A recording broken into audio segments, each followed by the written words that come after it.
Hey everyone, this is Michelle Diamante, Senior Program Manager for Girl Scouts Heart of the Hudson, and I would like to welcome you to Mindful Journaling. So today we're going to go over the supplies, the types of journals you can make. I can show you examples of my own that I've created so you guys can get inspired to start your own mindful journals. So let's get started. So let's go over the types of journaling you can do. So there is your standard kind of journal that sometimes I like to do where you just kind of like write your thoughts down, which is great. It helps with getting some things out. Maybe you're working on stuff and you're kind of stuck and you need to be creative. This is, for me, a really good way to get all those thoughts out, to get all that energy out on a piece of paper. Awesome. Love it. There's also art journaling, which I also do too. Yes, I do a lot of journaling. It makes me feel better. It's therapeutic. I have an art journal that I keep track of. I haven't been in it lately, but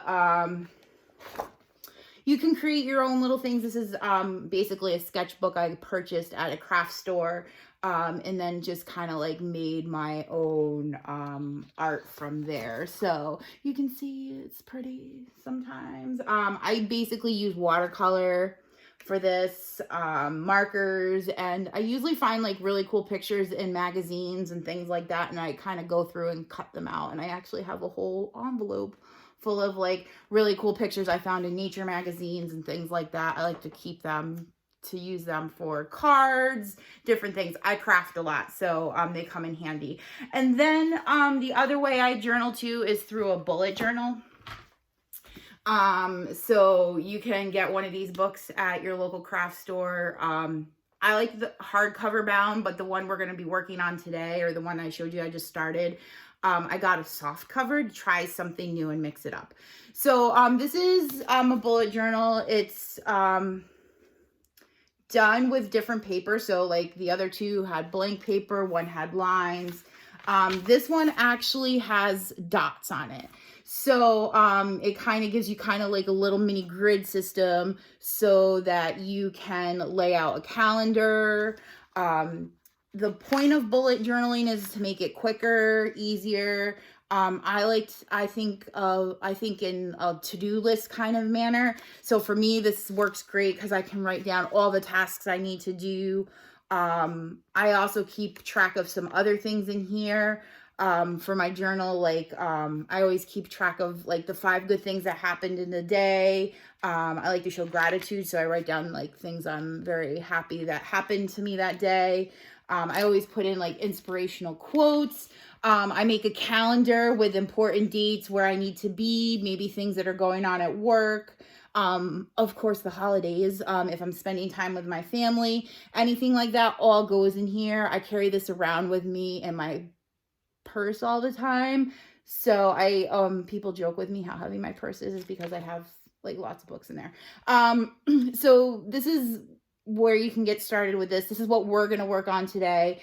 We're going to put some mindfulness in ours too, because I like to do that. So here's another one I made with some really cool artwork and stuff. So supplies you're going to need, other than a book, it can be any type of notebook you want, anything you have around your house, or you can go to a craft store and purchase something you want.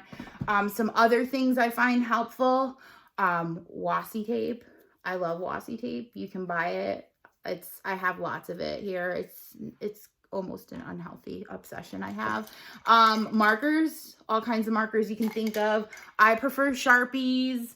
I do have some really fancy other types of markers, but they bleed through the pages, so I tend not to use them. Then I sometimes like to go in the scrapbooking section, and sometimes I find like these really good quote things. I can write really fun things with them. Things just to decorate, stickers. I have some more stickers and stuff like that. Another thing I like to use, Happy Planner makes these really cool booklets of stickers. You can pick them up at any craft store. They're just books of stickers. They have sometimes inspirational quotes, which I like. Sometimes they have just really cute designs. Like I have one with like succulents and cactus and stuff. I think they're cute. So I like to use those. There's ones nature based. There's all kinds of different ones that they make. So I like to use them. I have a whole bunch of them. So that's really fun. Some other things, I think I mentioned this before, but I tend to cut things out of magazines. So you can use magazines if you find a really cool picture or something you want to base a page on in your book. That's really awesome too. So we're going to get started with the new book for 2020 for me. I'm a little bit behind, but that's okay. So here's my new book. It's a soft bound, this book, so it's flexible. We're going to see how it goes. It has a suede cover. I know, really fancy. So how you get started is basically you can do a table of contents. I don't do that. If I think something's important, I mark it up with washi tape and kind of put the thing at the end of the page so I know to go back to it. So the way I like to start off with is just creating a grid with the month. So I already did that for us. It's really simple. You're just going to do some math. You're going to figure out I have 7 days a week. I got 34 dots. Each square can have, I usually do 6 by 6. So 6 dots across, 6 dots down, connect them. I first do it in pencil. Then I go back, you go over it with a black marker, black Sharpie, whatever you choose, or maybe you want to be crazy and use some color. So I go back, trace it, put in the dates. I put in the important dates for the holidays coming up, so I know.